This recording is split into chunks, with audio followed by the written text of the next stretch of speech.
తెలుగు సినిమాల్లో చాలా కాలంగా కుస్తీ పడుతున్న సలోనికి దర్శకుడు రాజమౌళి బ్రేక్ ఇచ్చాడు. మర్యాద రామన్నలో సునీల్ సరసన హీరోయిన్ ఆఫర్ ఇచ్చి ఆమెకు హిట్ అందించాడు.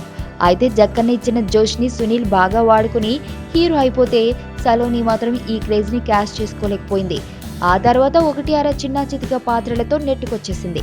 బాడీగార్డ్లో గెస్ట్ రోల్, రేసుగుర్రంలో చేసిన బన్నీకి వదిన పాత్ర లాంటివి చేసినా ఇవన్నీ ఆయా సినిమాల్లో అంతో ఇంతో ఇంపార్టెన్స్ ఉన్న పాత్రలే. కానీ ఇప్పుడు ఏకంగా బర్నింగ్ స్టార్ పృథ్వీకి జోడీగా నటించేస్తుంది సలోని.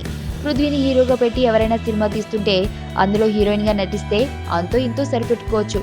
కానీ ఈమె చేస్తున్నది హీరోయిన్ పాత్రమీ కాదు. బెంగాల్ టైగర్ లాంటి సినిమాలను తీసిన శ్రీ సత్య సాయి ఆర్ట్స్ పతాకంపై నవీన్ చంద్ర, శృతి సోదీలు జంటగా తెరకెక్కే మూవీలో పృథ్వీ ఓ కమీడియన్. కాకపోతే ఇప్పుడున్న క్రేజ్ ప్రకారం ఇతరుల కంటే కాస్త పెద్ద పాత్ర అంతే. అతనికి జంటగా సలోని నటిస్తుంది.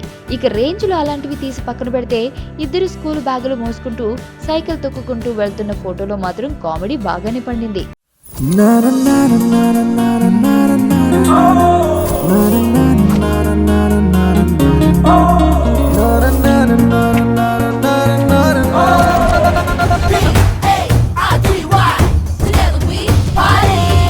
ఓ పాప బాబారాంపే బ్యాచ్ అనమాట.